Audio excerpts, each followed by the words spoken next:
அண்மை செய்தி கரூரில் 41 பேர் உயிரிழந்த சம்பவம் தொடர்பாக விசாரித்து வரும் சிறப்பு புலனாய்வு குழுவில் மேலும் 8 காவல்துறை அதிகாரிகள் சேர்க்கப்பட்டிருக்கிறார்கள். அண்மை செய்தியை பார்த்துக் கொண்டிருக்கிறோம்.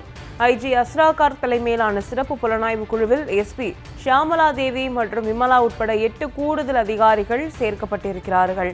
அண்மை செய்தியை பார்த்துக் கொண்டிருக்கிறோம். கரூரில் 41 பேர் உயிரிழந்த சம்பவம் தொடர்பாக சிறப்பு புலனாய்வு குழுவில் மேலும் 8 அதிகாரிகள் சேர்க்கப்பட்டிருக்கிறார்கள். அதன்படி ஐஜி அஸ்ராகார் தலைமையிலான சிறப்பு புலனாய்வு குழுவில் எஸ்பி ஷியாமலா தேவி மற்றும் விமலா உட்பட 8 கூடுதல் அதிகாரிகள் சேர்க்கப்பட்டிருக்கிறார்கள். அண்மை செய்தியை பார்த்துக் கொண்டிருக்கிறோம். இது தொடர்பான முழு விவரங்களை எமது செய்தியாளர் சதீஷிடம் கேட்கலாம். வணக்கம் சதீஷ், விவரங்கள் என்ன?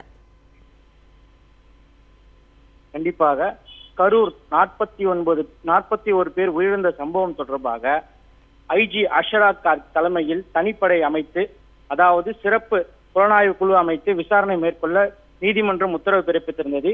இதன் அடிப்படையில் ஐஜி அஸ்ராகார் தலைமையில் எஸ்பி ஷியாமலா தேவி, விமலா ஆகியோர் அடங்கிய குழு ஒன்று அமைக்கப்பட்டு சிறப்பு புலனாய்வு குழுவானது விசாரணை துவங்கிய நிலையில் இந்த சிறப்பு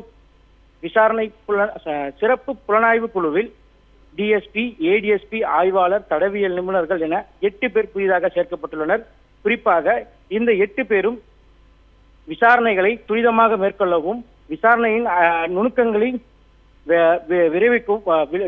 விளக்கக்கூடிய வகையில் செயல்படுவதற்காக இந்த 8 பேரும் சேர்க்கப்பட்டுள்ளனர். குறிப்பாக இந்த 8 பேரும் எஸ்பி ஷியாமலா தேவி மற்றும் எஸ்பி விமலா ஆகியோருக்கு விசாரணை மேற்கொள்வதற்காக தகுந்த உதவிகளை மேற்கொள்வதன் அடிப்படையில் இந்த 8 பேரும் சேர்க்கப்பட்டுள்ளதாக சிறப்பு புலனாய்வு குழு சார்பில் தகவல் தெரிவிக்கப்பட்டது. சாந்தா, அண்மை தகவல்களுக்கு நன்றி சதீஷ்.